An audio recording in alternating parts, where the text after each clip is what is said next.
আমি বারে বারে বলছি যে আমরা যদি গভীর সমুদ্র বন্দর করে দিই তাহলে সারা দুনিয়ার জাহাজ আমাদের বন্দরে ভিড়তে হবে।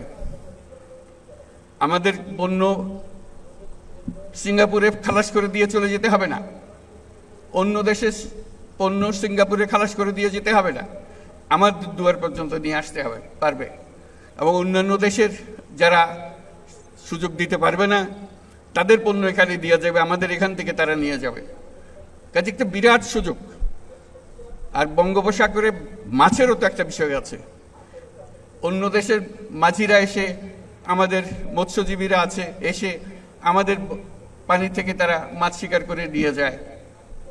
আমরা হাত করে তাকিয়ে থাকি, কিছু করতে পারি না। আমাদের মাছ দিয়ে যায়, আমরা আমাদের মাছ ঘরে আনতে পারি না। এটার থেকে তো আমাদের উদ্ধার পেতে হবে।